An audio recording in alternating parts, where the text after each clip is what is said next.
Buckeye coordinator Jim Knowles back on the field today here at a place where he led the #1 defense in the country a year ago as the coordinator to that national championship. Nobody in this sport is going to have more institutional knowledge of Ohio State's offense, Ryan Day, that personnel, than Jim Knowles, and I can't wait to see what he has cooked up for the Buckeyes here today. All right, time now to join the third member of our team on the sideline. Let's go downstairs to the All-American girl, Jenny Tabb.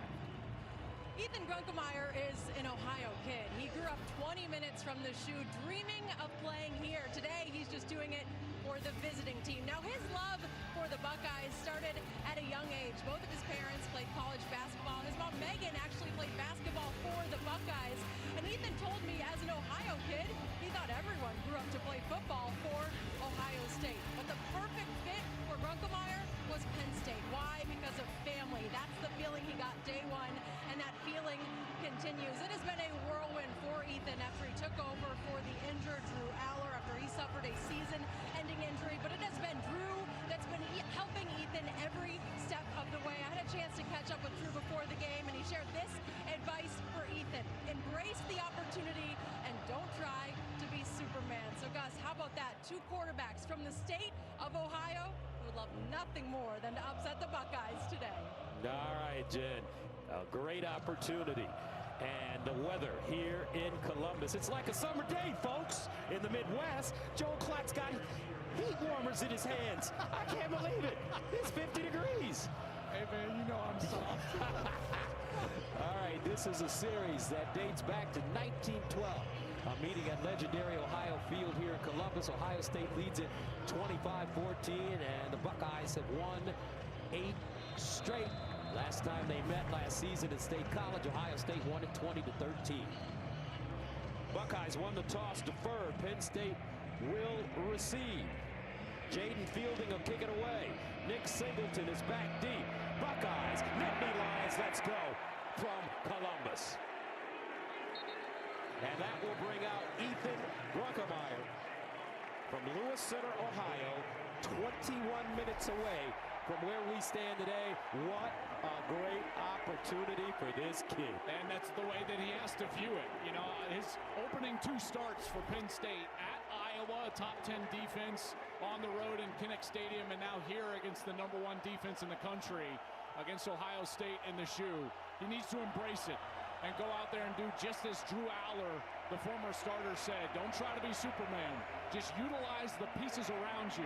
That's the best way to try to have success. Making his second career start against the #1 team in the nation and the reigning national champions in his hometown. Man, who writes this stuff? First down and 10 of the 25, and they'll pitch it.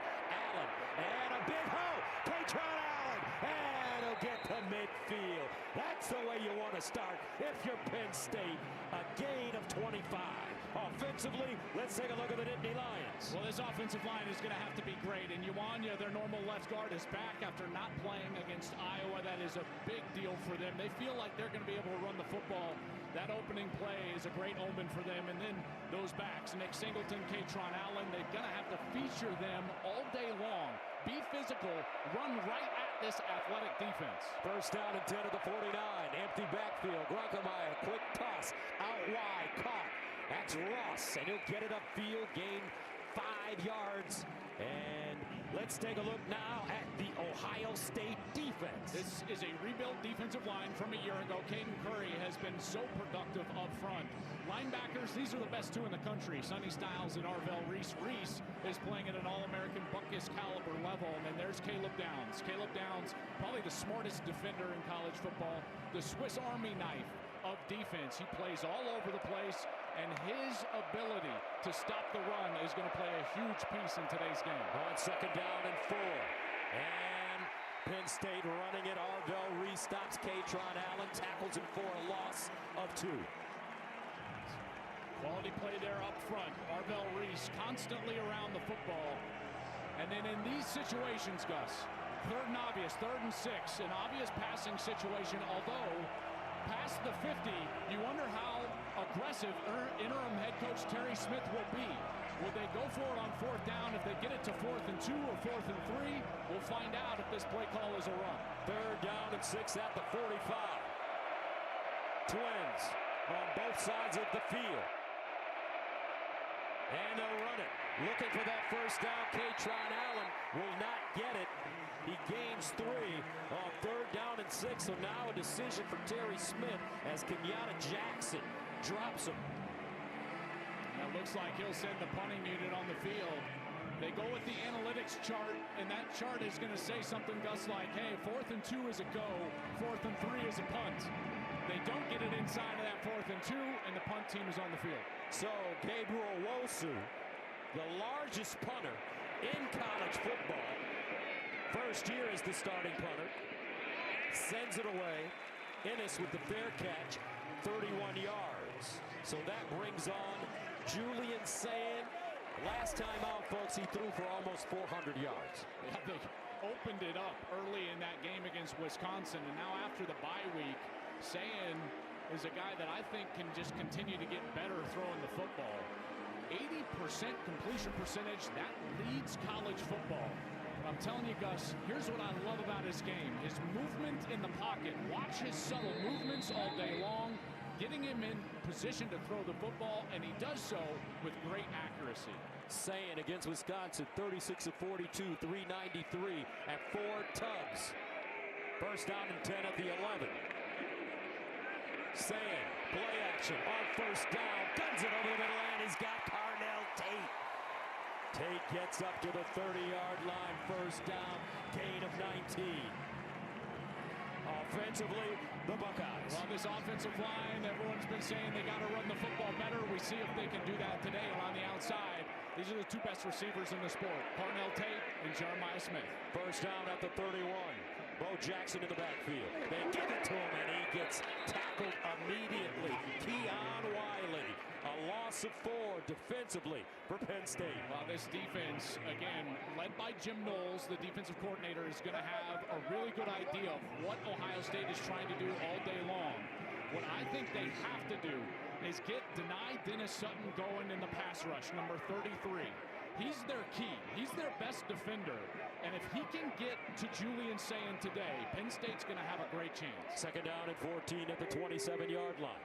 Opening series for the Buckeyes. Here's a handoff. Bo Jackson. And Bojack, nice cut. Picks up 9. Stopped by Wheatley. Nice block right here from the tight end, right up on the middle linebacker. That's Amari Campbell, the linebacker, and Max Clare puts the block on him, and it's a big hole for Bo Jackson right there and produces a much more manageable 3rd down. His real name is Lamar, but his dad gave him the nickname Bo. So his name is Bo Lamar Jackson. 2 incredible players. This kid's destined for greatness. 3rd down and 5 at the 36. Empty backfield for Sayin. Here's Sayin looking near side, back shoulder caught. Guess who? Jeremiah Smith, the best player in all of college football. A gain of 18. How about that ball placement as well? This is a great route. Watch this. He's just going to work right up the field right here. One-on-one coverage. You're not going to win many of those against number 4. And the ball placement was brilliant. Julian Sayin, again, accuracy. Look at him take Jeremiah Smith to the back shoulder, and they pick up the 3rd down conversion. First down. 50th catch of the year for Jeremiah Smith to go along with 7 touchdowns. First down and 10 at the 46. Sayin again to throw it. Under pressure. Checks it down. And at the 40-yard line, Bennett Christian will go out of bounds. He gains 3. Pressure there by Dominic DeLuca. Yeah, but Julian Sayin just steps away from it. And, you know, they call him Jay Cool. Well, that's the way he moves in the pocket. He just sidesteps away from Dom DeLuca and goes to his check down right away. Max Clare is a terrific tight end. Now, he gets lost in the shuffle because of those wide receivers, but as an outlet, he is always open for Julian Sayin when Sayin needs to manipulate the pocket. Second down and 7 at the 43. The original Jay Cool was Joe Cool. Joe Montana underneath. And Jeremiah Smith picks up a first down on the slant. It's a gain of 10. I guess they're just going to allow Jeremiah Smith to have single coverage, and if that's the case, he's just going to continue to take advantage. You see the safety way in the middle of the field, off coverage. That is an easy pitch and catch for a slant, and a first down again for the Buckeyes.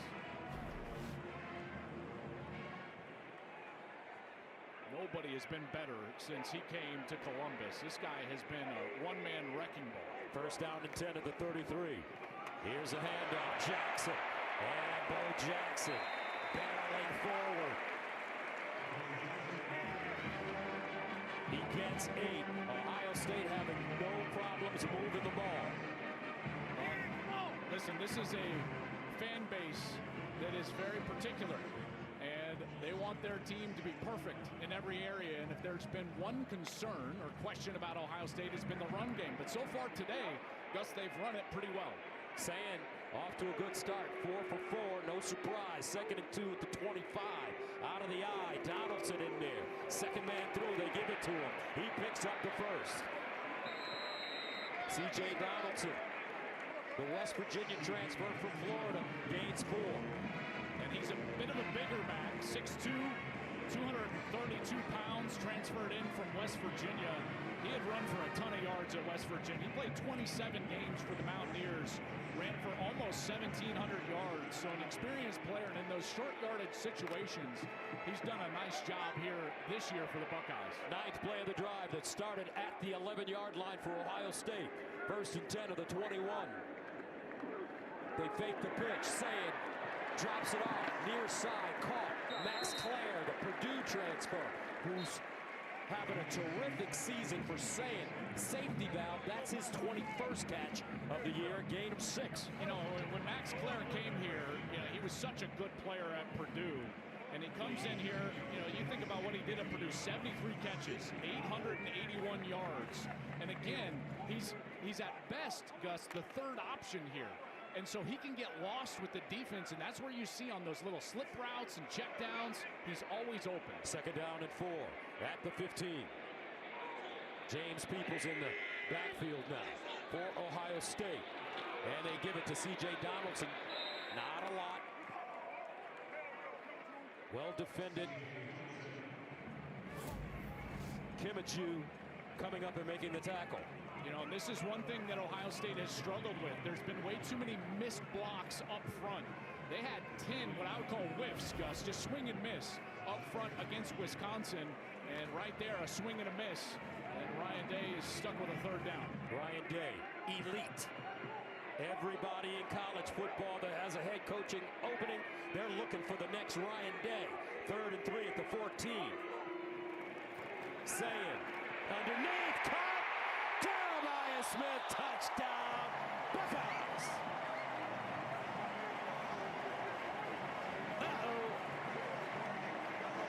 We saw him week 1. Joel, I think the offense has finally caught up. Sure has. How about throwing a little RPO? What does that mean? Well, if the safety comes down, Julian Sayin is just going to send this ball right out where that blitz vacated into the area that is wide open. You attack the space with the football. Just so happens you do it with Jeremiah Smith. He's again in a one-on-one. I'm surprised Penn State's been trying to go one-on-one with Smith. Extra point up and good. Ohio State. Coliseum, Lambeau Field, the Yale Bowl, and Bobby Dodd Stadium at Georgia Tech. Georgia Tech playing real well this year. Jeremiah Smith, he's playing pretty good too. You think he's pretty good? He's so good. Think so? Oh my goodness. I mean, look at that, 24 games played, 25 touchdowns. I mean, again, like if they're going to single cover him, it is going to be a field day for number 4. So, Penn State ready to come back on. Ohio State, 6:15 to play here in the first quarter. Young Ethan Gruckemeyer, a freshman from Columbus, leading the Nittany Lions. First down and 10 at the 25. Gruckemeyer hands it off. K-Tron runs into a pile and gains a yard. Let's take a look at our reliable performer, sponsored by AT&T Business. Reliability that you can count on, and Buckeyes fans have been able to count on Arvell Reese this year. 42 tackles, 5.5 sacks. This guy has been incredible. And Gus, you know, he was a revelation in that Texas game, flying around the field. He is playing at an elite level. When I talk with scouts before the game, they just marvel at his speed, his size, and also his ability to recognize what's going on the field. He is one of the best defenders in all of college football. 6'4", 243, runs a 4.5. Here's a handoff to Allen. Katron Allen bulldozes his way forward. And he gets 6. Well, I tell you, they desperately need to string a drive together here and keep this offense on the field. After Ohio State was able to go right down the field offensively. Well, this is part of the game plan for Terry Smith, the interim coach here at Penn State, is trying to keep his defense off the field. Well, in order to do that, you need to sustain drives and convert on third down. Third down and 3 at the 32-yard line. Allen remains in the game. Grunkmeyer off his back foot, under pressure, and he just has to get it away. But he had red jerseys chasing him, most notably Arvell Reese, Taiwan Malone as well. Well, here's Reese right here, and you're going to see this pressure. He looks like he's lined up in coverage, and then he's going to come on a rush around the edge, and he just outrushes Drew Shelton, the tackle. Just beats him with speed, doesn't run past the quarterback, and then chases him down.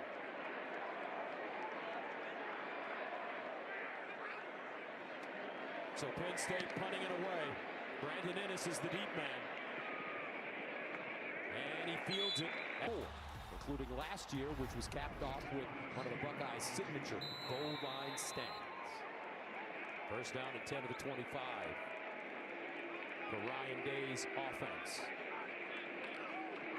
Here's a handoff. Isaiah West, freshman from Philly, gains a yard. Let's go downstairs to Jen.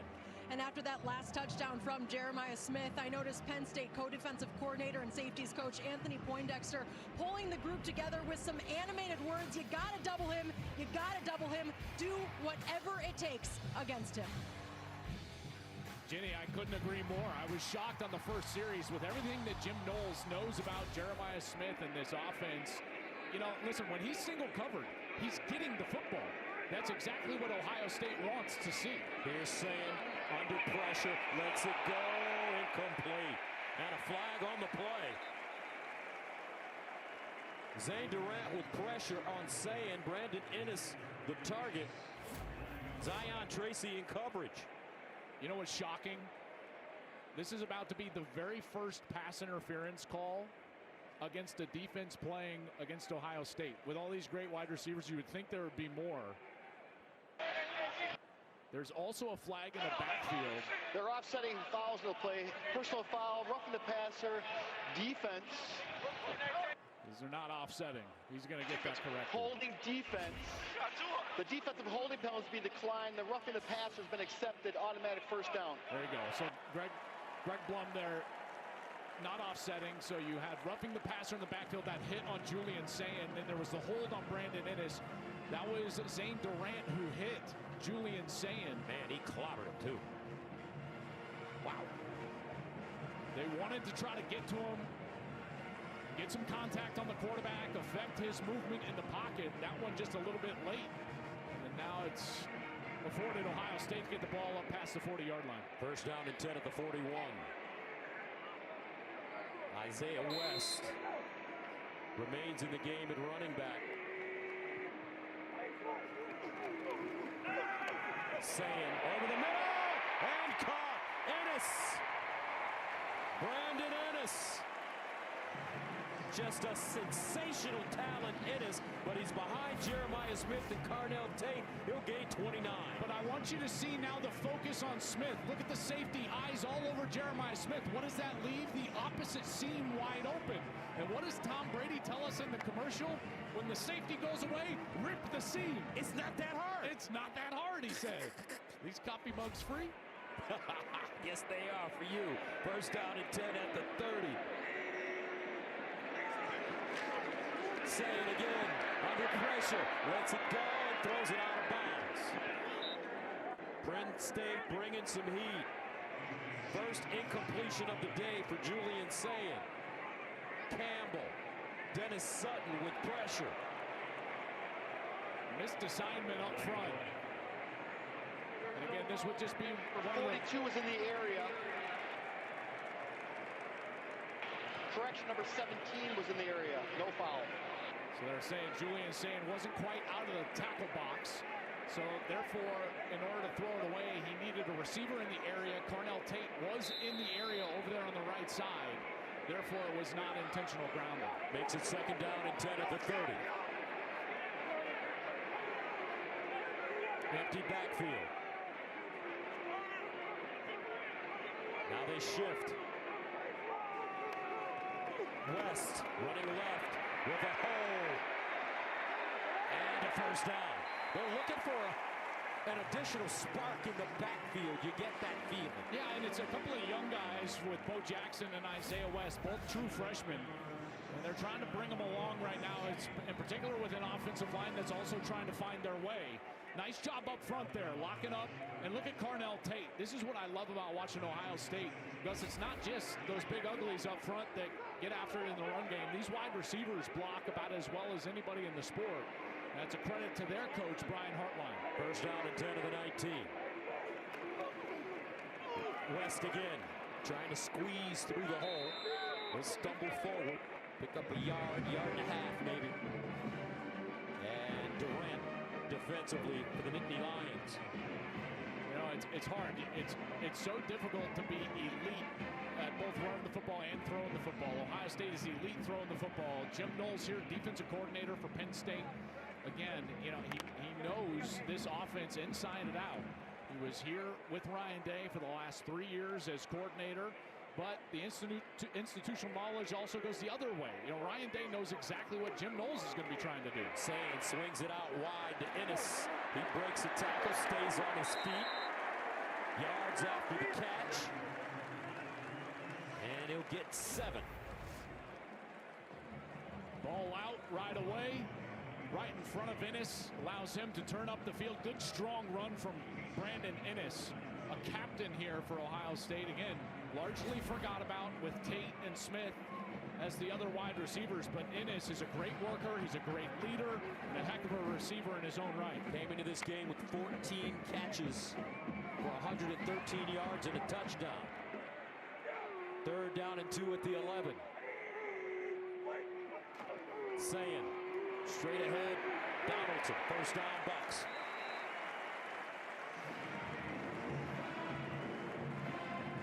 This is good movement on this left side of the offensive line. I think this is the group right here. When you're looking at this offensive line, Luke Montgomery and Carson Hinsman, they're probably the best 2 guys. Sareveld has done a nice job as well on that left tackle spot, 67. The left side of the offensive line has been a strength for Ohio State. When they really need it in the run game, that's the direction they go. Luke Montgomery, number 51, had a chance to learn with Donovan Jackson last year when Jackson moved to left tackle. 1st down and goal at the 6. And Donaldson. And that may take us to the end of the quarter. Seeing a little bit of this more methodical style from Ryan Day, and I'll get into that as the game goes along, but not a quick tempo offense. They're fine in a limited possession game. They feel like it gives them an opportunity to keep their defense off the field. And you're seeing that style play out on this series. End of the 1st quarter with the score. Ohio State 7. Penn State nothing.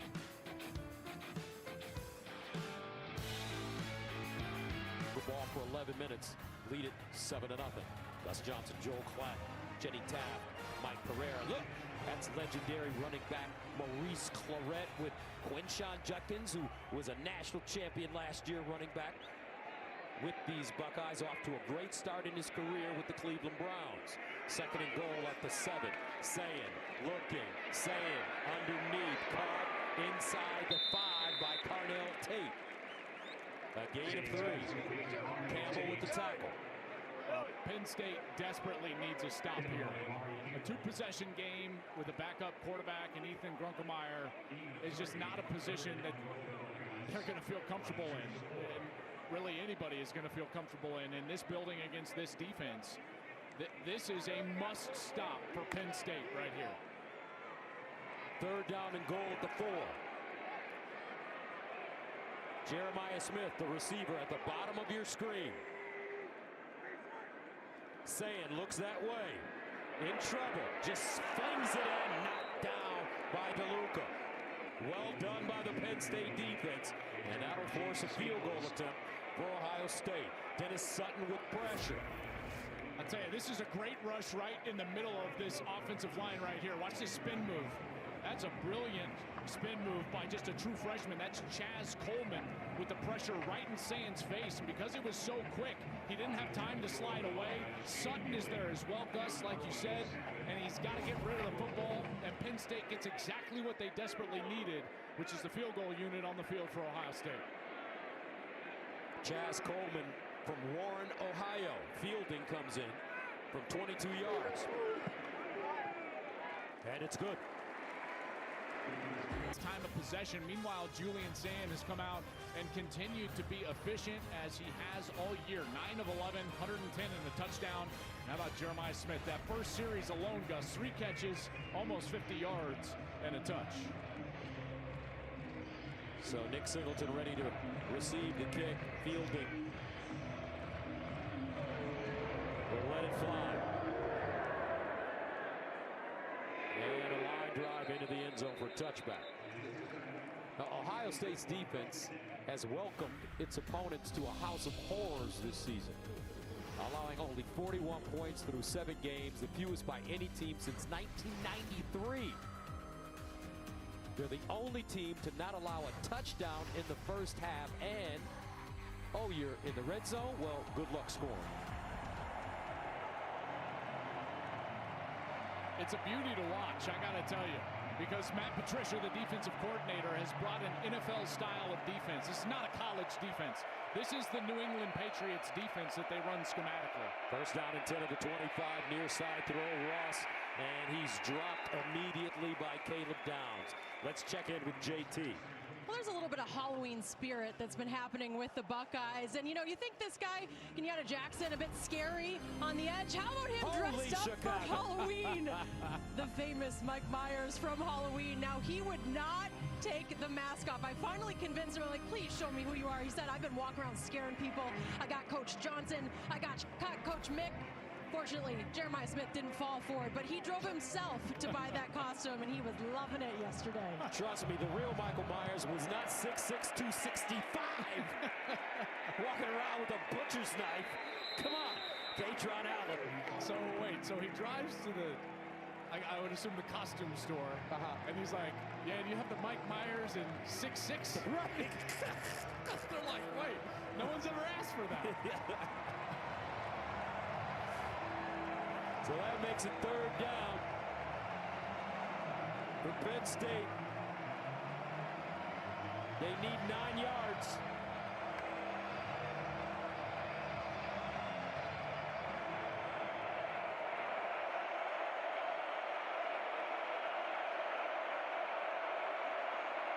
Listen to this crowd. Here comes a blitz. Grunkemeyer underneath. Nice toss.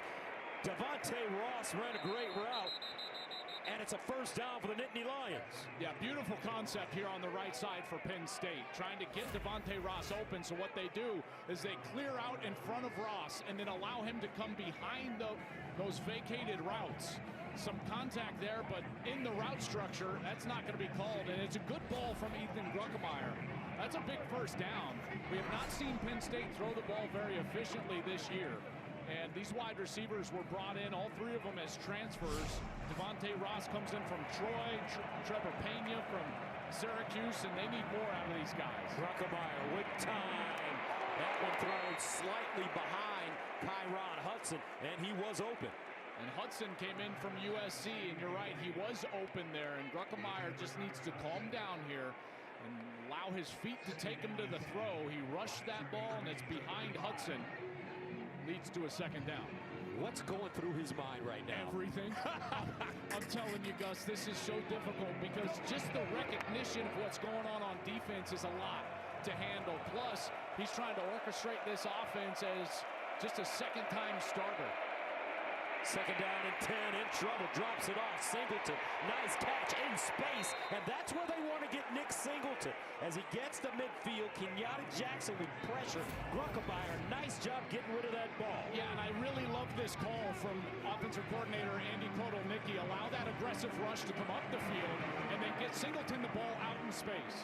That's a gain of 16. Singleton now straight ahead. It's been so interesting. Nick Singleton is such a talented guy. And Gus, his production hasn't been there this year. And people wondering, well, what's wrong with Nick Singleton? You look at what he's done the course of his career, and this year his numbers are way down. Rushing yards per game, under 40 yards. Only rushing it for 3.6 a clip. But part of that is that they need him to get the ball in specific spots on the field and get him more in space where he can utilize that athleticism like they did on that screen pass. Second down and 5 at the 44. Here's the pitch. Allen gets outside, cuts it in, and Katron Allen. Needed 5 yards. He gets a first down as he gains 7. This is the exact formation they used on the very first snap of the game. An extra offensive lineman in the game, and they're able to run that toss sweep around that left side. That's certainly a game plan that I would try to stick with if I was Andy Kotelnicki. You've got to keep this defense off balance. Run inside, get on the outside, try to get those screen passes, and then the short completions for Grunkemeyer. Penn State moving the football now at the 37. They're going to throw it. Clifford looking. Clifford. And he'll gun it in the direction of Hudson. Ohio State not fooled by the trickery. Well, Liam Clifford is a guy that is really their 4th wide receiver, but of course his brother was Sean Clifford. So he's got a little bit of a quarterback background. And they thought that they could use him a little bit as a passer today and as a quarterback. I won't be surprised if he lines up at quarterback. It's one thing, though, you know, you see Penn State and Andy Kotelnicki, and they can find some success, but at times they'll go to a gimmick too quickly. And there, they're moving the football and then go to a gimmick, and it's 2nd and long. Clifford in as the Wildcat quarterback on 2nd and 10. No gain on this play. This is exactly what I'm talking about. You watch film of Penn State, and they'll have a series going, but then all of a sudden they try something that's a bit more of a gimmick. They could try with Clifford on the outside, and then now it's a 3rd and long. 3rd down and 10. Grunkemeyer looking. First down, Penn State. Clifford found a soft spot. And on 3rd and 10, he gains 14. I like the way Ethan Grunkemeyer is settled down and is playing ball. That's right, and there was very little pass rush. Ohio State only rushes 3. He's got time to survey the field. He gets all the way through those reads and then finally sees the completion. And there's Liam Clifford to move the chains. Grunkemeyer didn't have his best outing against Iowa. 15 of 28 for 93 yards. He threw 2 interceptions. 1st and 10 at the 24. Here's the handoff. Allen running around the right side. And he'll cut it up. Styles with the tackle. And it's a 2-yard gain. You know, I know this sounds crazy, but Penn State probably has a better chance to score from here than they do from inside the 10 against this Ohio State defense. One of the areas that you can attack this Ohio State defense is in the seams, right down the middle of the field. Watch one of these tight ends to your left and see if they can try to get somebody in the middle of the field down the seam. 11th play of the drive, and they'll run it. Singleton gets around the corner. Nice cut. And he'll go inside the Ohio State 10. That's a gain of 13. Beautiful blocks on the outside. Missed tackle from Caleb Downs. And we've seen now Singleton get the ball in space a couple of times. And Gus, he looks like a different runner out in space so far. Certainly motivated. He knows that this is the film that these pro scouts are going to watch. And he knows he needs to turn it on here in the back half of the year. First down and goal at the 9. You know Ohio State's great. Drew Allen watching, coaching. He's been present every day since his injury. Working with Ethan Grunkemeyer. And a timeout called by the Buckeyes. Ohio State defense flinching a bit to win the game. Let's see today got a different feeling with this Penn State squad right now. They're moving the ball. Their young quarterback, a freshman, Ethan Grunkemeyer from Columbus, has found his rhythm. First down and goal at the 9. The man, Patricia, watches his defense. Allen in the backfield. They give it to him, and he's dragged down from behind. Will Smith, and it's a 1-yard gain. You know, what's worked so far on this series for Penn State is getting on the perimeter. We saw it with the screen to Singleton. We saw it on the toss sweep, the little jet sweep. That's where they've been able to out-leverage this Ohio State defense and gain some yards. You wonder if they'll come back to that here inside the 10. They've held the ball for almost 7 minutes. 14th play coming up. Singleton, the pistol back. Singleton straight ahead, and he'll get inside the Ohio State 5. Arvell Reese with the tackle. Is this 4-down territory? You know, Terry Smith, I was talking with him on the field before the game, and he said, when we have an opportunity, we cannot settle for field goals. I got the sense talking to him that he was going to be aggressive on 4th down. You know, if that's the case, they would probably run it again here on 3rd down. 3rd down and goal at the 3. That offensive line for Penn State. They know that they have to play their best football of the season today. 3rd and goal at the 3. Singleton on the pitch. Singleton, touchdown, Nittany Lions.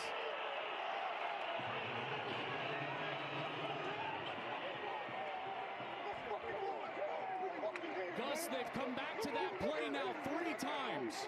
The very first snap of the game, they ran this toss sweep. Now they've got extra offensive linemen in again. Watch these guys get out on the outside. And Ohio State has not adjusted to that formation. It's an overload again with the 6th offensive lineman. And just like I said, when they go back to the toss sweep, they do it. And Singleton is into the end zone. The first touchdown Ohio State has given up in the first half all season long.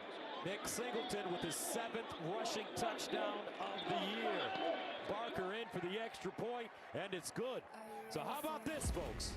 6:18 to play in the first half. Penn State, wham, right in the chops. 10-7, Buckeyes. Tonight, folks, gosh, Game 7 of the World Series is on Fox. And it all comes down to this. As Ohtani and the defending champion Dodgers look to repeat, while Vlad Jr. and the Blue Jays fight for their first crown in 32 years.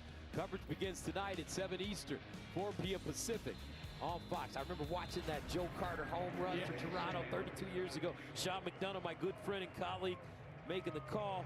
Singleton, 48 career touchdowns now. Is Ohtani going to pitch tonight? I think he's probably going to start.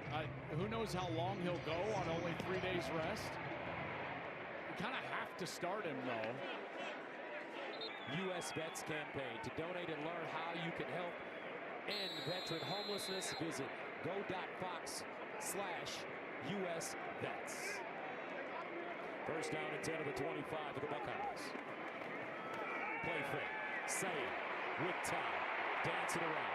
Drops it off near side, incomplete.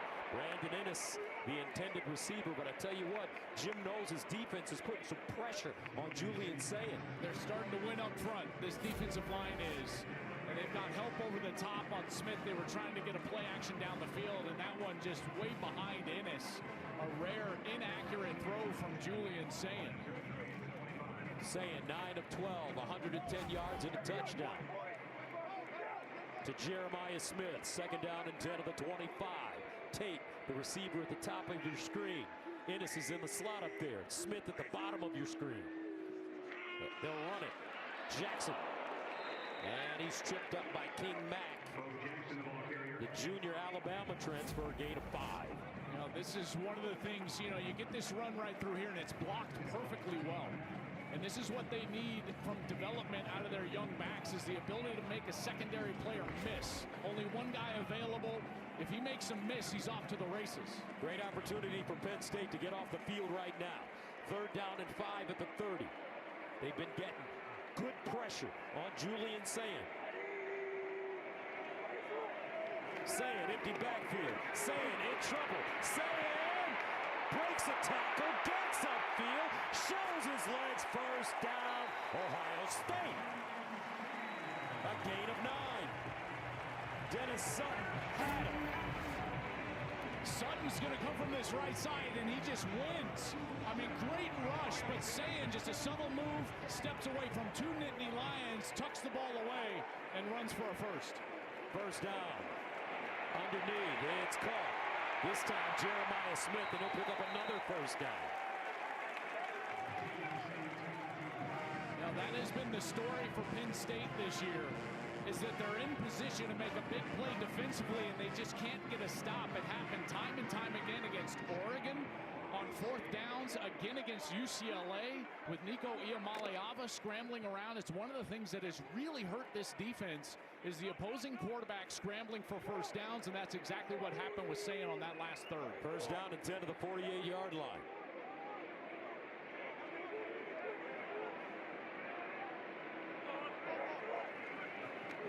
Jackson stretches it out.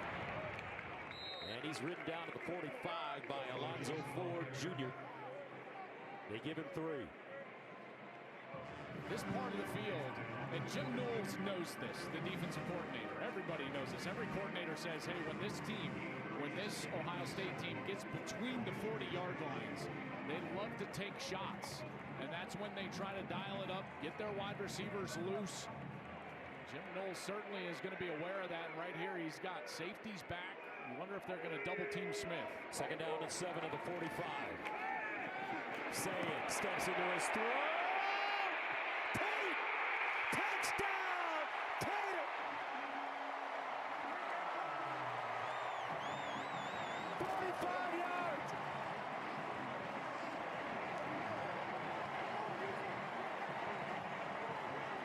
What a season for this kid!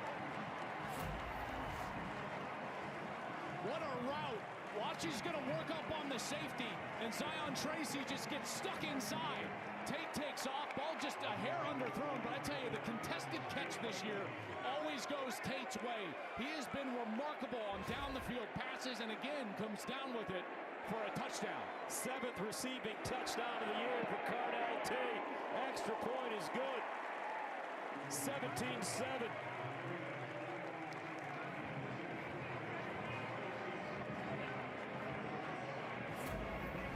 Gus, all this was started back on that 3rd down. Penn State had Julian Sayin dead to rights.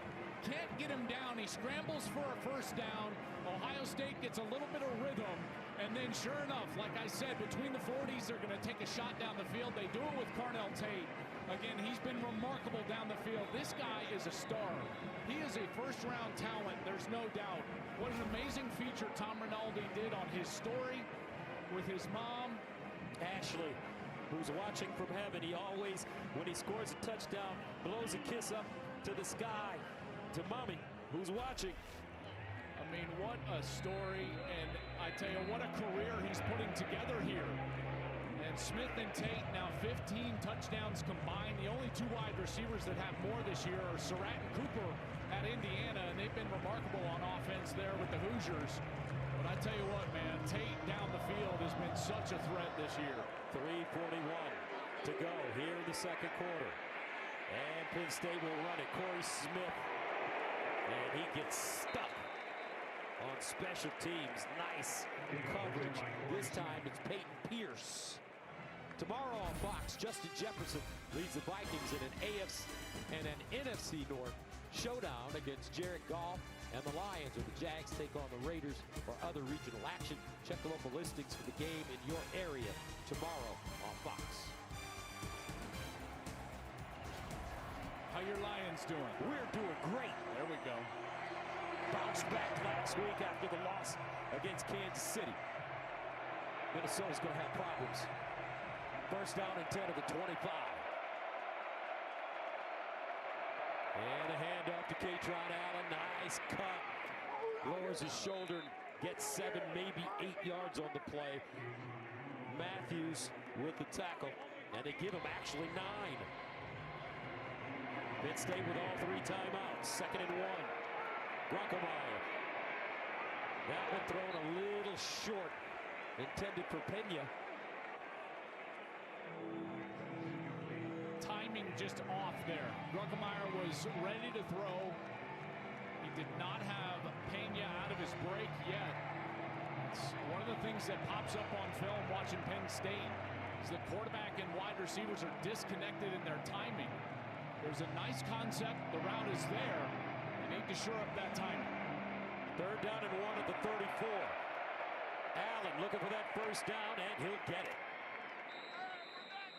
Boy, I love the way that they've come out and run the football with Katron Allen, Nick Singleton. You know, Andy Kotelnicki, the offensive coordinator, he told us that they've got to challenge this defense physically.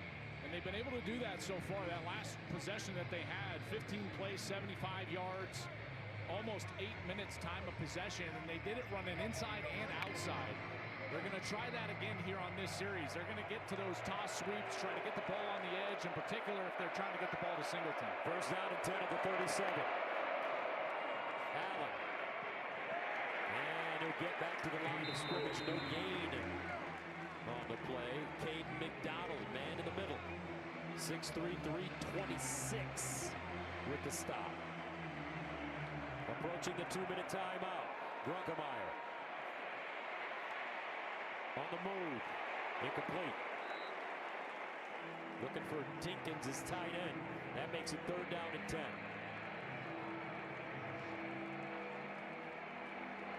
Well, they were able to convert 2 different 3rd and longs on the last possession. Ohio State did not choose to blitz on that last series. And because of that, Grunkemeyer had a lot of time to throw. You wonder if Matt Patricia here is going to dial it up and try to speed up the quarterback with a heavier rush. Watch number 8 at the bottom of your screen for Ohio State. That's Reese. Grunkemeyer on the move and incomplete. Pena the target again. And the Nittany Lions will punt it away. I tell you, they tried to go fast there, but because they played with such quick tempo, they left a ton of time on the clock. Ohio State still has 2 timeouts. They ran all those plays before the 2-minute timeout, so now Ohio State has basically 3 stoppages. Wosu needs to really pin the Buckeyes deep in their own territory. Lets it go. He's 6'6", 300 pounds. And that one trickles into the end zone. 63-yard punt, a net of 43 yards. Back in Columbus, the Buckeyes have won 8 straight in the series. They're up 10 on Penn State. Did you just see that? Did you get that? Did you see that? Brady Quinn bumping right into me as I'm trying to tease the State Farm halftime report. Glad you're back here with us. Highlights between Vanderbilt and Texas Advantage Arch. Manning is number 10 Miami. Somebody's behind me. Yeah, number 10 Miami. They're on upset alert. Get it, Mark. And nobody's given Houston enough love, but right now they're having some issues with West Virginia. Who's behind me? This guy. This guy. Don't get low. Get low, Mark Ingram. Get low. Lower. Lower. All right, Stoner. 1st down and 10 at the 20-yard line for the Buckeyes. And it's Donaldson. Great energy, great enthusiasm on our team. And look at this. Picked up. Do the Nittany Lions have it? Yes, they do. Coleman. The kid from Ohio.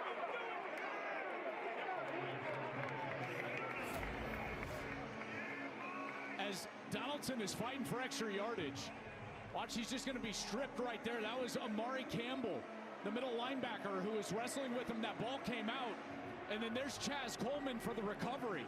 I mean, that is a huge strip right here. Now, Penn State has a short field. They mismanaged that last series. They didn't have to play so quickly. They were giving Ohio State an opportunity to double up. Ohio State gets the kick to start the second half. Progress was not ruled stop. That won't save them. Ball's on the ground. Coleman recovers it, and the Nittany Lions are back on the field. What a sequence right there. And how about Amari Campbell with that strip?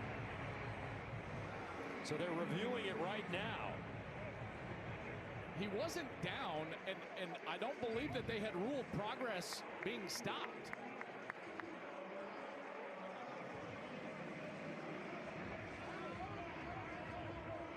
Bring in Mike Pereira. Mikey, rule books. What's the rule here?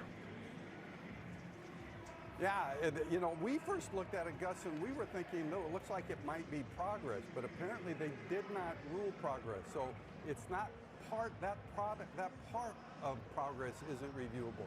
You could say if the ball came out immediately when he was first hit, then it could be, but I don't know what they could be looking at here unless they're concerned about the line to gain, which I don't think they are.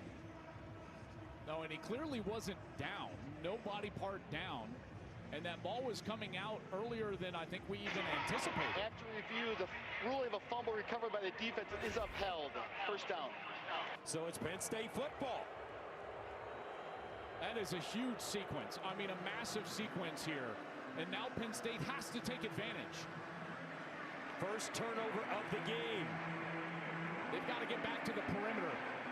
Gus, that's where they've had all their success after Chaz Coleman recovers that fumble. This offense on the perimeter to Singleton, those toss sweeps. That's what's been working for them in the run game.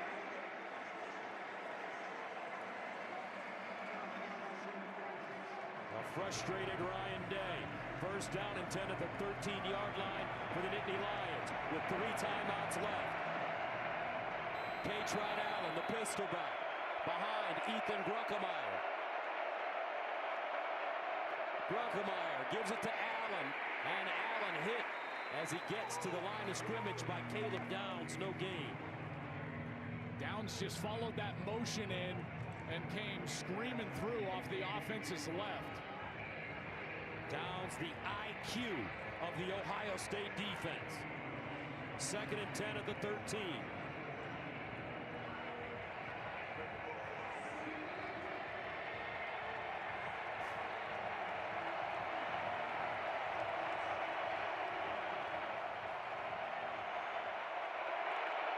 Grunkemeyer to Allen. And he'll get inside the 10. Sonny Styles with the tackle. Gain of 4. Big 3rd down and 6 coming up now.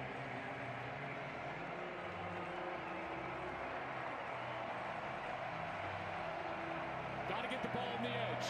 Can't attack them right down the middle, not from the 9-yard line.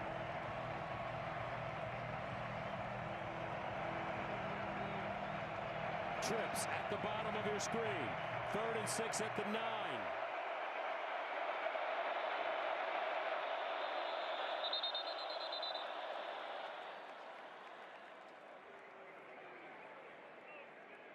And a timeout called by the Buckeyes.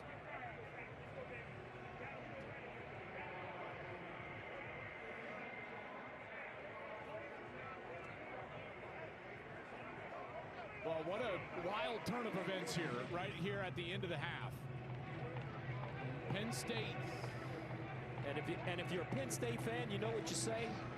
Finally, we get a break. Yeah, that's exactly right. It feels like every bounce this year has gone the opposite direction for Penn State.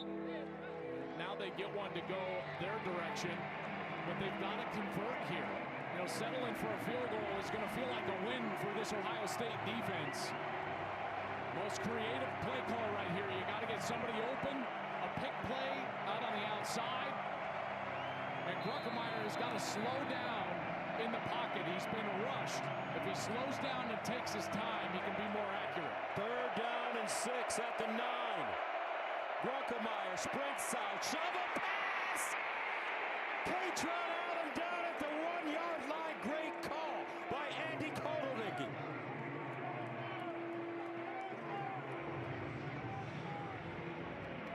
And Penn State will take one of their 3 timeouts. They get the first down, knocking on the doorstep.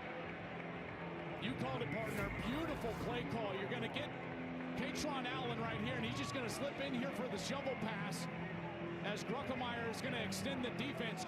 Great block in there by T.J. Shanahan, the right guard, who comes around. He secures the linebacker, Arvell Reese. Nice job in the middle by Drew Shelton as well. Ryan Day had an advantage, had the ball at the 2-minute timeout, and it's slipping away here in the first half. Penn State with a great chance to get within 3 going in at halftime.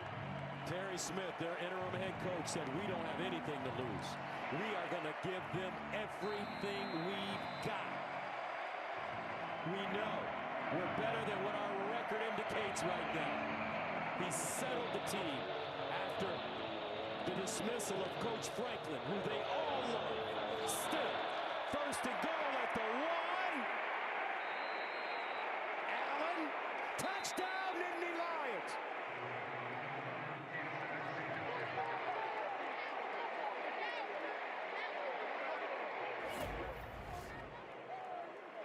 Great job over here by the right side. And then you've got Caleb Downs, who comes in, contacts Allen in the backfield, but you can see him reaching over the goal line with that ball. Contact happens about that 1-yard line, and then he just keeps fighting and is able to extend over the goal line for a Nittany Lion touchdown. What a sequence for Terry Smith and Penn State, and the confidence going in at halftime. Superfly, that was his nickname when he was a wide receiver with Penn State.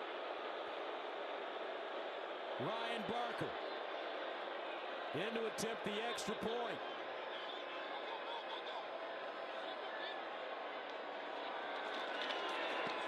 And it's good. So how about this, folks? 20 seconds to play in the first half. A 3-point game. Penn State losers at 4 in a row.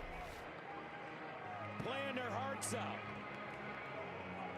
Ohio State, they'd only allowed 12 points in the first half the entire season. Penn State's got 14 today. Well, this is exactly what Terry Smith wanted to do, was capitalize.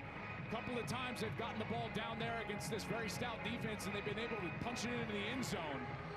And what a break there. Getting the turnover is just so huge. And again, you go back to their middle linebacker, Amari Campbell, fighting for that ball and stripping it away from C.J. Donaldson. Ohio State playing it a bit safe after that 2-minute timeout. They go with the run play, just trying to get that drive started. And Amari Campbell, the transfer from North Carolina, they said he's a really good player, high IQ, intelligent guy, goes for the football, gets it out. Amazing sequence right there for Penn State. Brandon Innes, the deep man for the Buckeyes.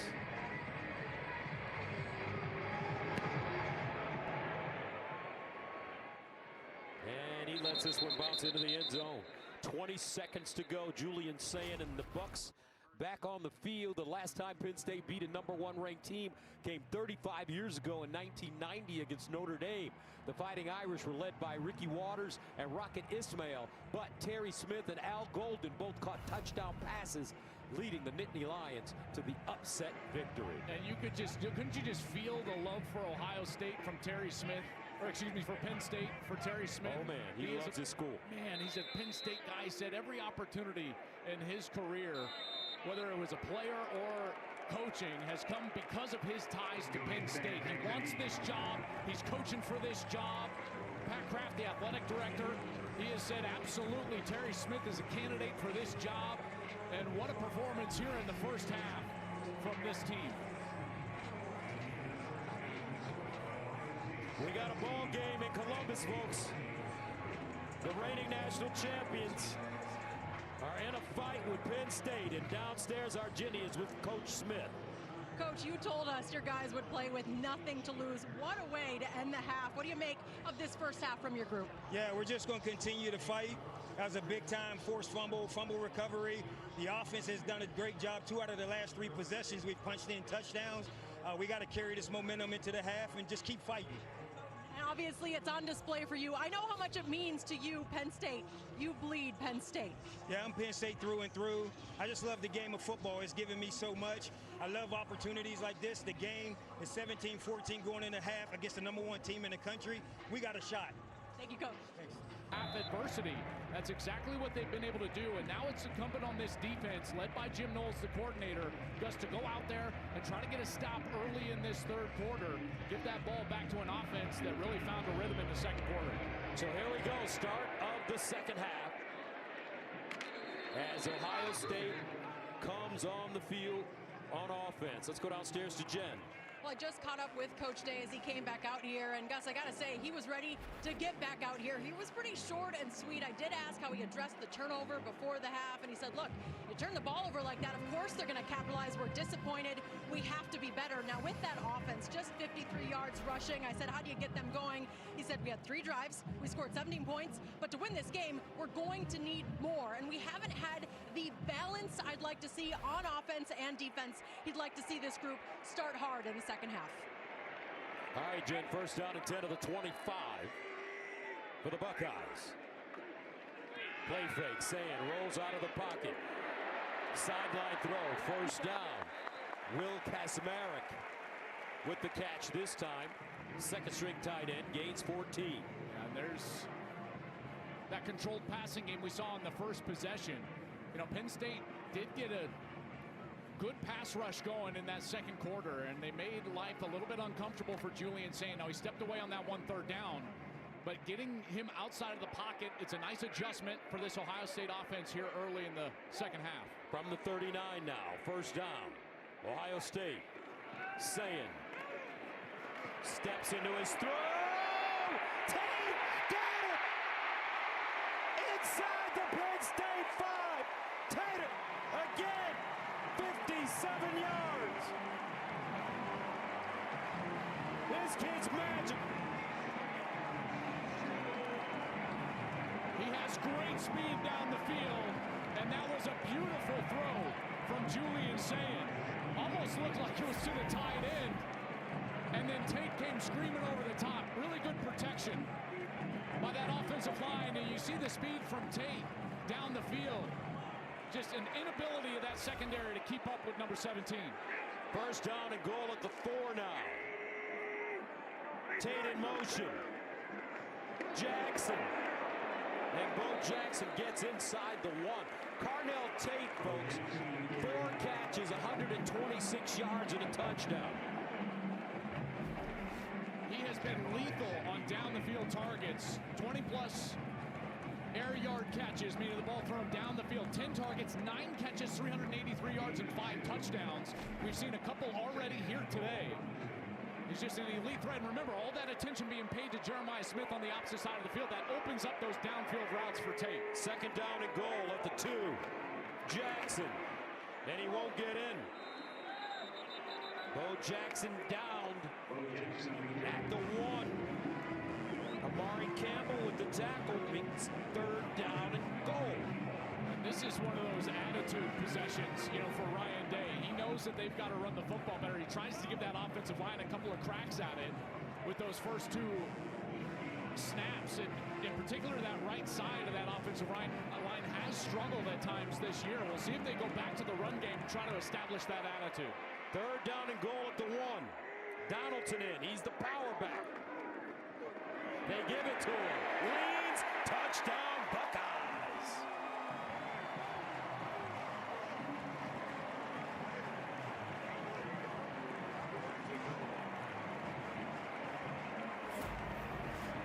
Really good block by Saraville, the left tackle over here. He opens it up. Luke Montgomery, 51, gets pushed back into the backfield, the left guard right there.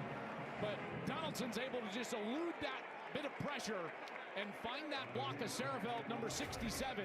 He gets behind him and finds the end zone and atones for that fumble before the end of the half. So Jaden Fielding comes in for the extra point. Ohio State wasted no time scoring to start the second half. 5 plays. What's your favorite color? Would it be green?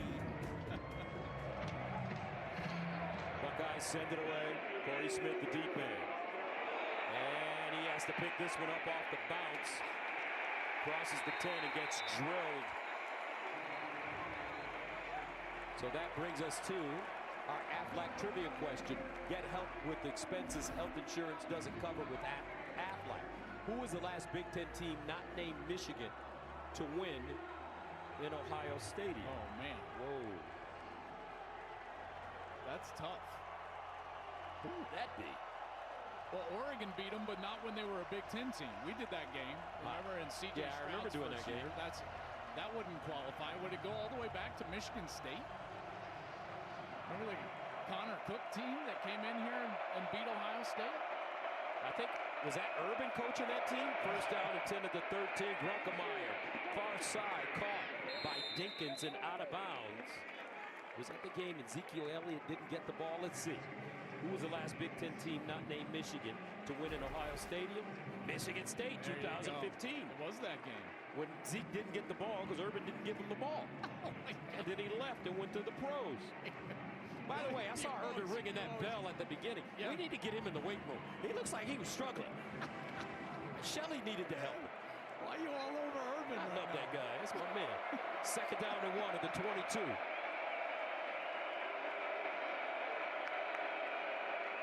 Singleton. Push forward, and it looks like he'll get it.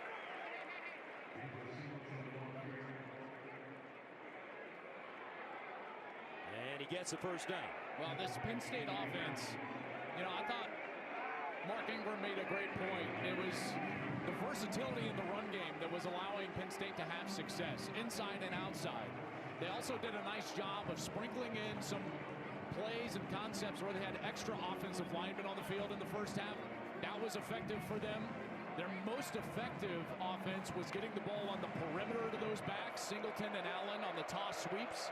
We'll see if they try to go back to that, but here it'll be empty backfield. First down and 10. Grunkemeyer, short throw, caught, Pena. And he'll get forward.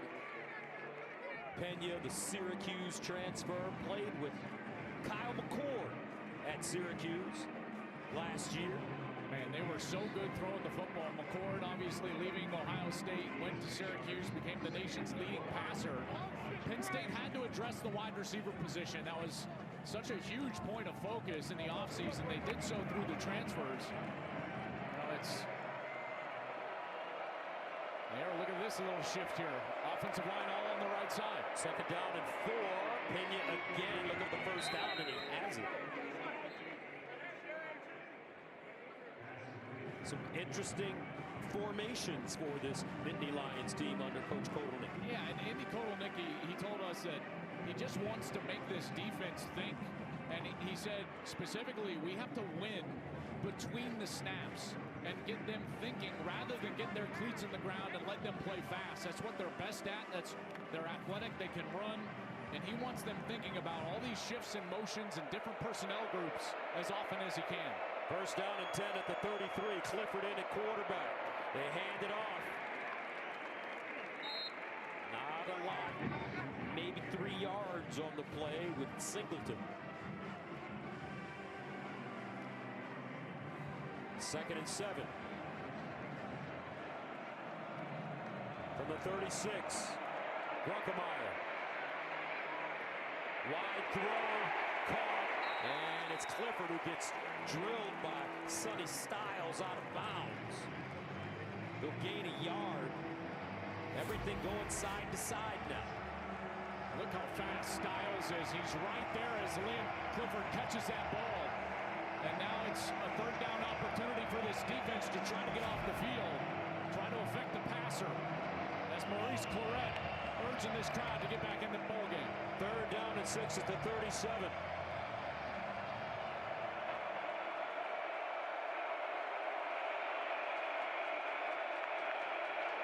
Grunkemeyer. Nobody home, and he'll go down. Kenyatta Jackson. Michael Myers with the sack, a loss of 8. Nowhere to go with the football.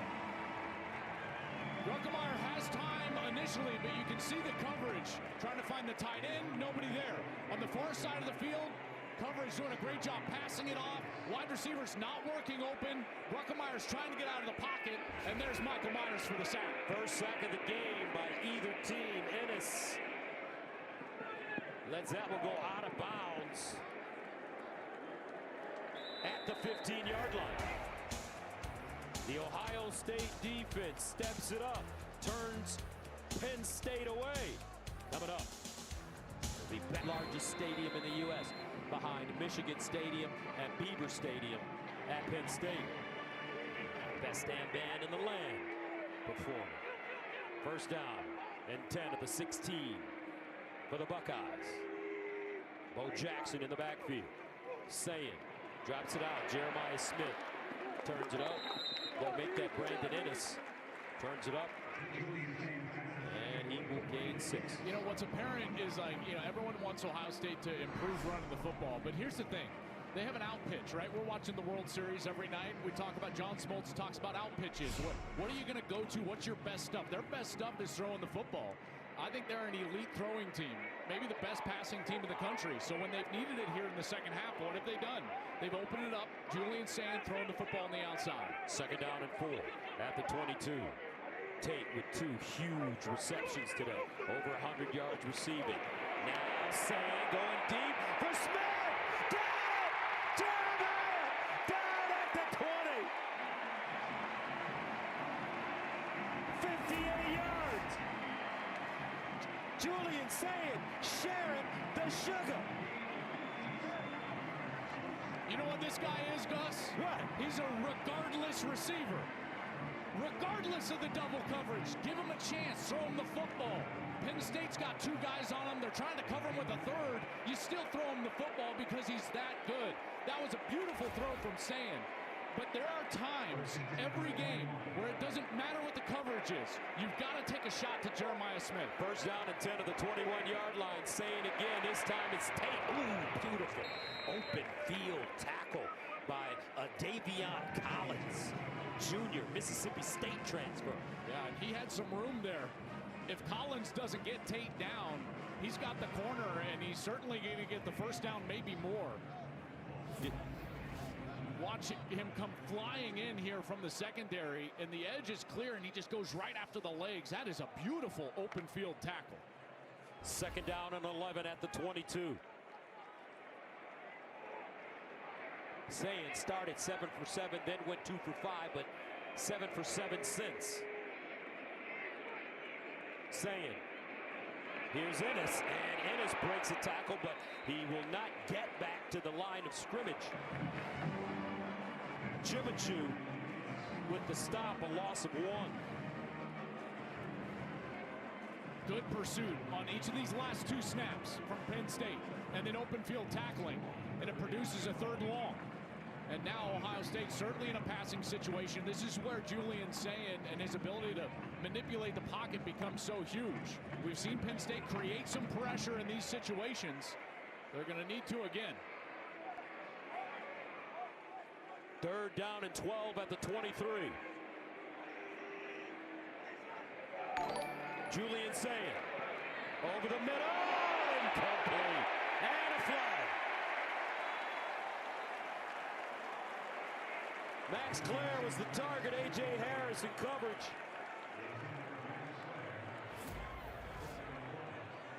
You can see that right hand locked on his hip, the left hand over the shoulder, and he's just holding him right there, and Clare can't get to the ball. Defense number 4, 15-yard penalty, automatic, first down. And now that is the first pass interference that has been called against the defense going against Ohio State all year long, which is, again, it's remarkable to believe that that's the case, but that is the case, and that's going to move the chains, and it'll be first down inside the 10. But again, Gus, I go back to, you know, that out pitch. What are you great at? Terry Smith knew it coming in, that this team was explosive throwing the football. We saw him open the game with Sayin, throwing it around, and now they've gone to it here early in the 3rd quarter. This passing game is as good or better than any in college football. My goodness, Sayin 17 of 20, 300 yards passing, 2 touchdown passes. First down and goal at the 8. Jackson. And he'll get close to the 5. And I have to give Jeremiah Smith a lot of credit for his maturity. Carnell Tate has been getting a lot of love because Jeremiah's always double teamed, but he's been patient and complimentary and supportive of all the receivers. Well, and look at what they've been able to do today. Each of them 5 catches, both of them over 100 yards, each of them with a touchdown. You know, and the patience of Smith, here's the thing, he's going to get his. He's just so good, he's going to get his. But the more that Tate can excel on the opposite side, the more he's going to have chances late in the season to go against single coverage and have opportunities to affect the game. Second down and goal at the 6. They hand it off. Donaldson. And he's dragged down at the 1 after 5-yard gain. Wheatley with the saving tackle. I mean, what a third quarter for these Buckeyes. You know, it looked like they were in control of the game. And obviously that sequence with the fumble and the Penn State touchdown led to frustration for Ryan Day. You know that halftime was, well, should we say animated in that locker room? You know Ryan Day was animated. This Buckeye team has come out in the third quarter very motivated. Third down and goal at the 1. Donaldson, single setback. It's his time. Play fake, Sayin. Looks! Touchdown, Buckeyes! Brett Christian. Bennett Christian.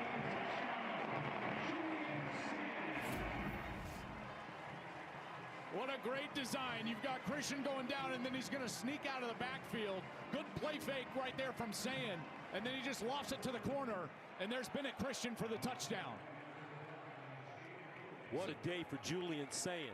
18 of 21. 301 yards passing. 3 touchdowns. No interceptions. A long of 57.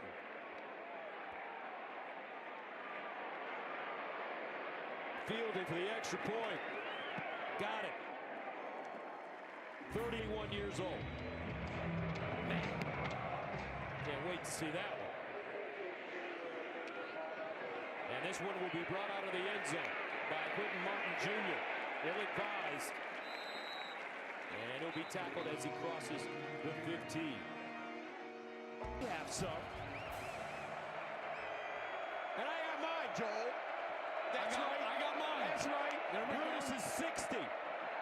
Here's Gruckemeyer. And he gets it away.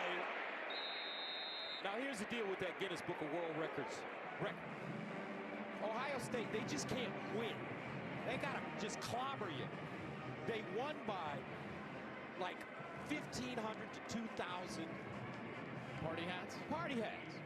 And guess who they beat? Their opponent. They just had to destroy their opponent. Who was it? A bunch of 5th graders in England. Bloodthirsty Buckeyes. That's what you call them, Brutus. Happy birthday, big fella. Second down and 7 at the 21. Here's a handoff on the right side. Kate trying out. See, you didn't want to mess your hair up. You would put your hat on. I saw that. I put it on. I know you did. It was just happened to be over the headset. So what do you do now if you're Penn State, Joel? Down 31-14. Game kind of slipping away from you now. Yeah, I mean, you can't just sit there and pitch it around, even though that would be the human instinct. You've got to get back to what worked in the first half. What we haven't seen them get back to are those perimeter runs, the toss sweeps, the jet sweeps. But here on a third down, you're going to have to try to throw the football, and these wide receivers have got to win. This group has got to create a picture for a completion for Gruckemeyer. Third down and 5. Gruckemeyer looking, nobody there, delivers, and it's Ross. Nice turn, and he gains 8 yards in the first down. A broken play where Gruckemeyer's got to leave the pocket, and then a missed tackle on the outside right there. It looks like Jermaine Matthews, number 7. He misses Devontae Ross, who's able to scamper for the first. So first down at the 31, Katron Allen. He'll gain no yards on this play. Couldn't get back to the line of scrimmage. Kenyatta Jackson's been terrific today. He's been great. That Michael Myers costume that he wore yesterday in the facility has turned him into an absolute killer on the field today. And I tell you, what's interesting to me, though, is Penn State has had very little to no success here in the second half on first down. They're not built to play from behind the chains, and we haven't seen the creative perimeter runs on first down. It's been largely up the middle, and Ohio State has been ready for that. Second down and 10 at the 31. Gruckemeyer underneath, that ball deflected at the line of scrimmage. Incomplete. And I believe it was Jackson again. Yeah, it sure was. Right at the line of scrimmage, got that right hand up. There's Kenyatta Jackson. He's fighting for leverage, and then he just reaches up, bats that ball right down.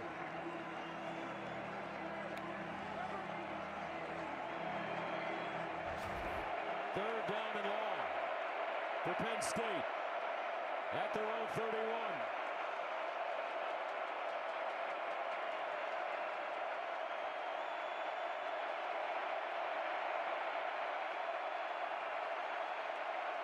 Grunkemeyer. Here comes the pressure. Phil Reese.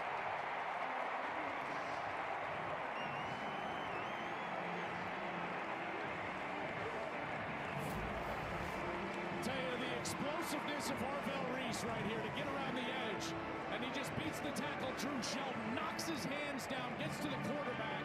Immediately, there is no chance for Grunkemeyer right there. Doesn't run past him. He just tracks him down and brings him down to the ground. Arvell Reese, a missile. Ennis ready to return from the 22. And he'll get up to the 30 before being dropped. A 58-yard punt and a 10-yard return. Business connecting. Changes everything. Start of the fourth quarter. The #1 team in the nation. The world-famous Ohio State Buckeyes undefeated on top of Penn State here. As we start the first down and 10 at the 30. Julian Sayin has been sensational today for Ohio State. And it's Peoples. And he'll pick up a first down. James Peoples, a sophomore from San Antonio, gains 11. This offense has been staggeringly good today. Sayin, 3 incompletions, 3 touchdowns. How's that for a day against this Penn State defense? And when they've needed it, they've gone to the passing game, and it has been there. Down the field, short passing game, it's all been there. Just saying. Heisman, maybe? We'll see. With a performance like this, Peoples again. He'll gain 2. Let's check in with Jenny. Now, I know we've been talking about Jeremiah Smith, Carnell Tate all day. Well, I was at practice on Thursday. I pulled them both aside. I said, be honest with me. You got to tell me if there's competitiveness between both of you. And they truly said, we understand if we push each other, we're going to get better. Jeremiah Smith told me there's this reputation that receivers are divas. It is the furthest thing at Ohio State. And Coach Day told me it really is our DNA. If you're going to be about yourself, this isn't the place for you. Oh, great story, Jenny. And I agree with those young men 100%. Just terrific young men. I had a chance to chat with Jeremiah yesterday. He said, I'm not frustrated at all about anything. I'm happy to see everything that's happening with Carnell Tate. You know, it's this idea like, oh, somehow he's not getting his catches. He came into the game with 49 grabs and 600 yards and 7 touchdowns. Yeah, like, you're right. He's getting his. But you know, he could probably get more. Well, I mean, yeah, you see them now finally on that last series go to him in double coverage. You know, and that's something that we haven't seen a lot of from Ohio State so far this year. That's what you were arguing with Chip Kelly about last year. I'll never forget that. He's not open. Yes, he is. Yes, he is. He's always open. Chip and I had a spirit. Oh, my gosh. I was getting nervous, folks. Well, this is going to be Ohio State's first punt of the game. A bit surprised they went to the run game there on 3rd down. Maybe trying to prove a point, trying to get that part of their game better. It's, you know, it's so hard. Their passing game is so elite that unless their run game is elite, everyone gets frustrated. So Joe McGuire comes in, sends it away. Ross at the 10, and flags. A 43-yard punt. It looks like this will go against Bryson Rogers.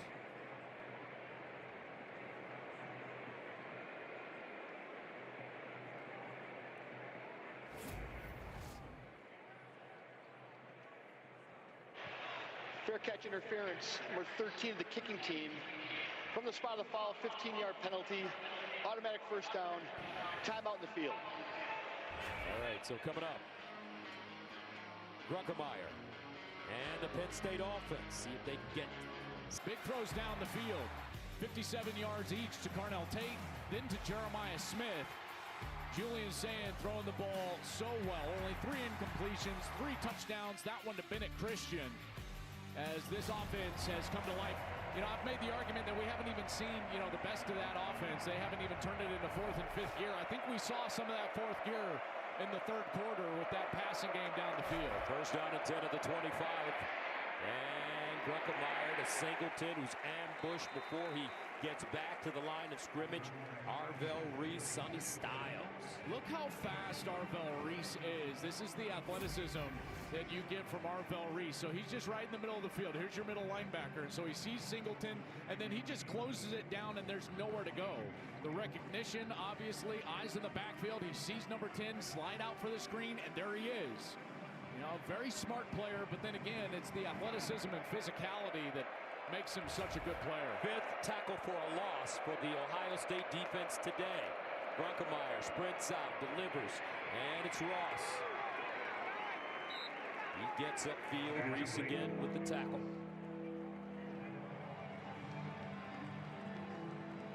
Doesn't it seem like this defense has had a little extra something to them here in the second half? I think they took the 14 points they gave up personally in the first half. Giving up those 2 touchdowns.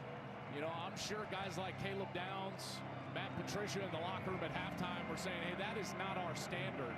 Now, granted, one of those was a short field after the fumble recovery from Penn State, but they have come out here flying around, tackling really well in the second half. Third down and 7 at the 28. Penn State 6 of 11 on third down conversions. Here's some trickery. Grunkemeyer, not very good. Kenyatta Jackson Reese with another tackle for a loss, a flag on the play. Yeah, they had 2 guys in motion before the snap, so nothing going right for this Penn State offense in this second half.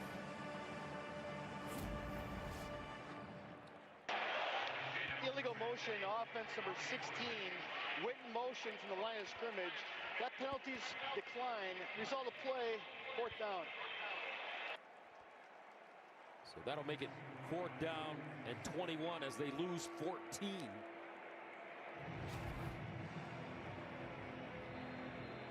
Kenyatta Jackson.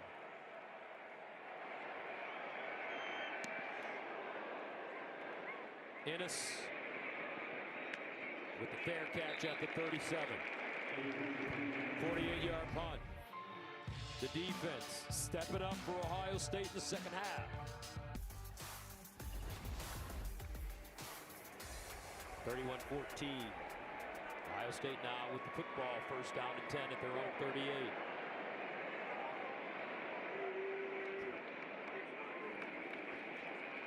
Jackson. Jackson. Go! Jackson. Out of bounds at the 10. 51 yards. Boy, they've been waiting for something like this. Right over that left side of the offensive line.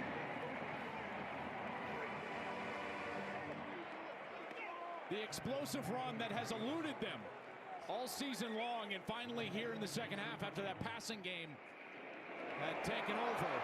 And Bo Jackson finally is able to break one on this Penn State defense. Third play of 50 or more yards today for Ohio State. First and 10 at the 11. Smith in motion. Sayin over the middle. Oh, what a catch by Jeremiah Smith. Money on the rise. You're fucking here.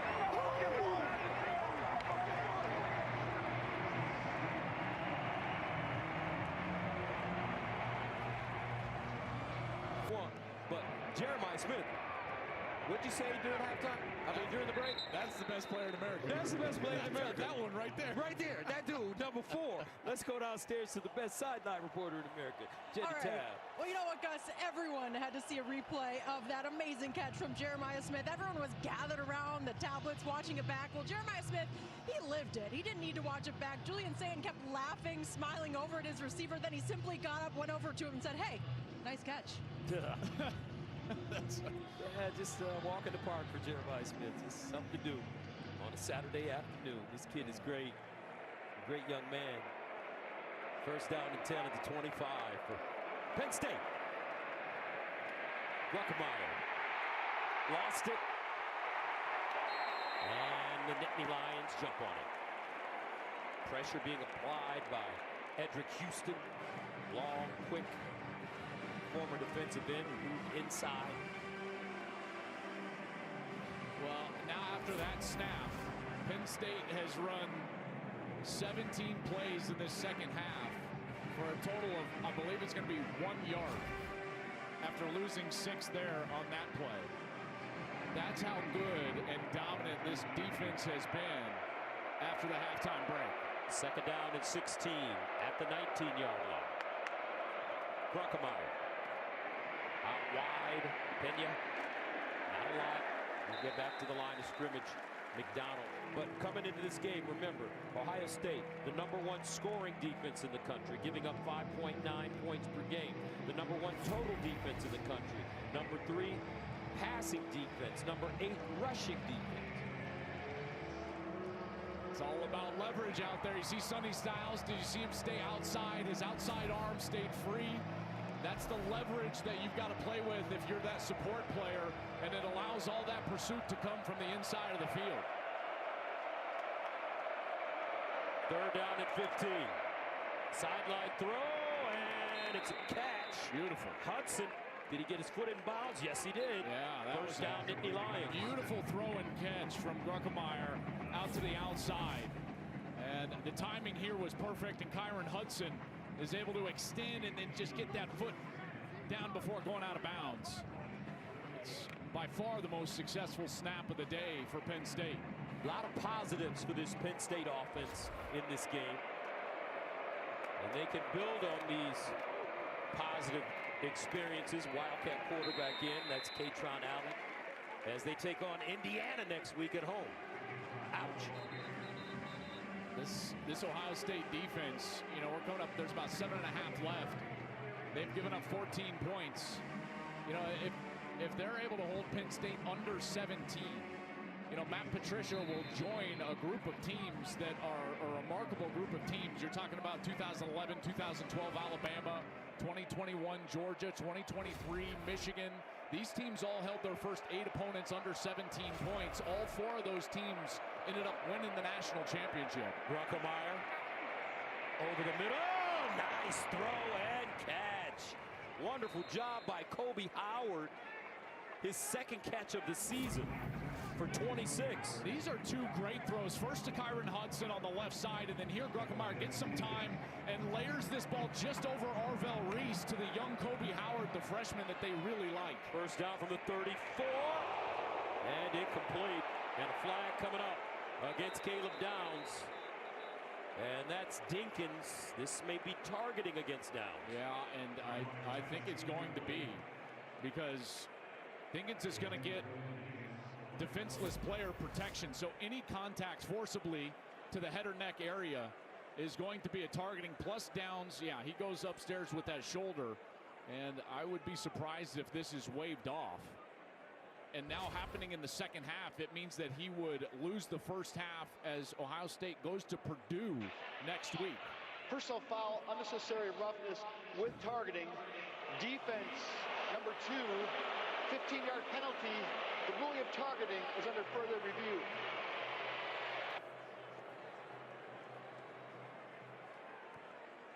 You know, Downs normally, he knows better. When you watch on film, he almost always goes low into the body. But here, as Dinkins misses that ball, look at him extend and go up and accelerate up into that face area of Dinkins with the shoulder.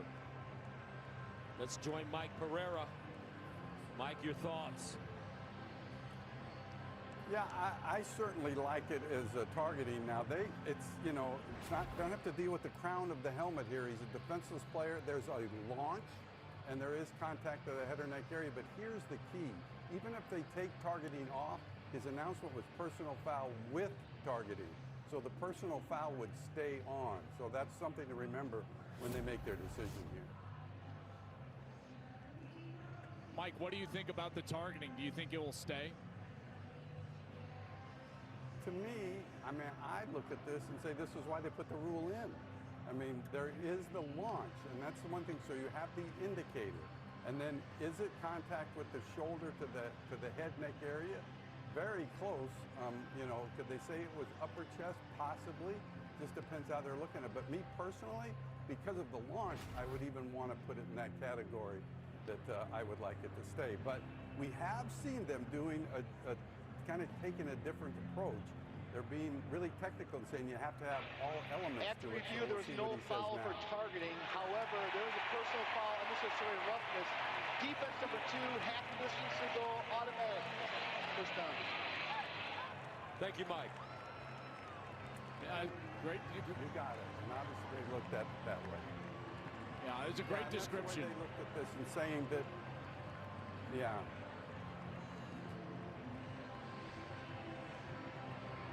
All right, so Caleb Downs will stay on the field, and he will not have to miss time next week when they travel to West Lafayette. 38-14 our score, under 7 to play here in the 4th. I wish that's how this penalty was always. You know, for the 15 yards, great, but let's not eject players. That's what I've been arguing for a long time, so I like that that's the direction that they went. Kaytron Allen running hard today. Allen, he may have the first down. You know, actually, they give him 9. Should be noted, there was some conversation in the offseason about changing the targeting rule and trying to create 2 categories that would leave personal foul on and take away the ejection. And a big proponent of that was the Big Ten Conference. So here in a Big Ten game, kind of leaning that direction. Downs not ejected and stays in the game. 2nd down and 1 for the Nittany Lions at the Ohio State 10. A good drive for Penn State. Here's Allen again, stutter step at the line of scrimmage. Tried to spin to get the first down, will not get it. Big boys, Caden McDonald in on the play. Tell you, there's been a couple of really nice throws on this drive from Grunkemeyer. I know that one to Dinkins was a bit overthrown, but he's shown some comeback here and some grit, some fight on this series here in the 4th quarter. Only his 2nd start. He's a freshman, folks. He's doing great, better than great, against the #1 team in the nation and the #1 defense in the nation. Great experience for him. As Singleton. Good push here by the right side of the offensive line, and Singleton is able to find a little bit of a crease and then roll forward for the line to gain. First down and goal. Grunkemeyer in the corner, incomplete. Hudson, the target, it was deflected by Sonny Styles. I watched Sonny Styles walk onto the field today out of the tunnel. Talk about passing the eye test. I know. Golly gee. Just like that's the way it's supposed to look. Where's the beach? And that way. You should see all the scouts around the sideline when these Ohio State defenders like run onto the field. They all kind of look, and then they start writing notes. They start writing in their notebooks. 2nd down and goal at the 9. Grunkemeyer underneath. That worked earlier, not this time for Kaytron Allen. He gets 2. Doubt they'll do it here on 3rd down, but they ran that toss sweep 3 times in the first half, all successfully. One of them for a touchdown. Haven't seen them come back to that yet in this 2nd half. And Terry Smith looking for any positives he can muster here out of what has been a really tough 2nd half in the shoe. 3rd down and goal at the 7. Grunkemeyer, here's the pressure. Grunkemeyer throws, incomplete. Sonny Styles in the backfield. Force Ethan Grunkemeyer to throw it quicker than he wanted to throw it. Well, they're going to keep the offense on the field. Ohio State desperate to hold them under 17 here. Matt Patricia's defense. I expect them to go with that pressure look again because these wide receivers have not shown the ability to get away from man coverage. They can play man coverage on the outside and try to present pressure on Grunkemeyer in the backfield. 4th down and goal at the 7. Grunkemeyer in the end zone, and it's intercepted. Caleb Downs.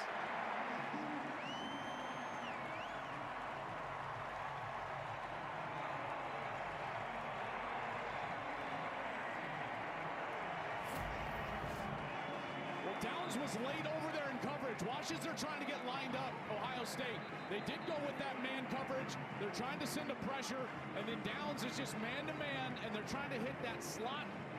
Dinkins to the corner of the end zone, and Downs just falls off of his man. That was Katron Allen. You know, these pictures for Penn State, these wide receiver pictures, they never materialize. When you watch Penn State, the wide receivers, the tight ends, they don't get open on a consistent basis. And in particular in the red zone, we've seen these turnovers happen before. We saw it against Northwestern. Drew Aller threw a turnover into the end zone as they were down inside the red zone. And here again is Grunkemeyer thrown into Caleb Downs. So Ohio State with the football at the 20. Bo Jackson. And they will probably keep his hands full as he gains 5 for the final 4:18 of the fourth quarter. And I got to tell you, I'm struck, you know, as we looked at our potential schedule this summer, and you're looking at this season, and Gus, all of us thought this was going to be a game that might be 1 versus 2 in the country, that they might each be undefeated. And here we're sitting with Penn State about to lose their 5th game in a row. James Franklin out at Penn State. It's hard to fathom how quickly this all crumbled in State College. And Jackson again, first down. James Franklin is a wonderful football coach. He has always been good to us here at Fox Sports. We wish him nothing but the best, and I have a feeling that he'll be on somebody's sideline next year. Yeah, I certainly think he's going to coach, and he had a ton of success. Listen, they were chasing 1%, you know, just get 1% better. They had a hard time beating the Michigans and the Ohio States of the world. Obviously, James Franklin's, if you want to call them shortcomings in those big matchups, were well chronicled. And it started to pop up again when they lost to Oregon, and they've never recovered. UCLA, Northwestern. And here's Jackson. Running hard, Iowa. Now this is going to be the first time in college football history that a team that starts in the top 2 in the AP to begin the year is going to lose 5 straight games. As we take a look at what the undefeated #1 team in the country faces down the stretch. Certainly manageable until you get to that game up north in Ann Arbor, where Ryan Day will try to get his first win against Michigan since 2019. Wolverines are waiting for him. They play Purdue today. Taking us to the 2-minute warning. Here's a handoff to Jackson, and quickly, Joel. Who's the leader in the clubhouse to get this Penn State job so far? Do you know? We don't know. What I do know, though, is that they're going to need a great fit. It's always about fit. The best coaches fit the location. Penn State is a proud program, one of the best jobs in America, and they're going to get it right. There's Coach Meyer, our guy, our coach.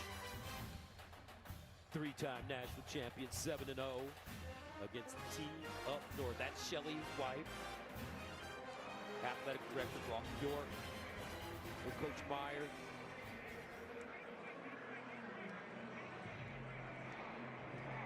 Maurice Claret in the conversation as well.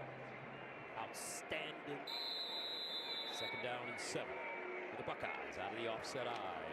Peoples. Your thoughts on LSU? Oh, man. Is the governor giving any more press conferences? Oh, my gosh. What's going on, man? What is going on?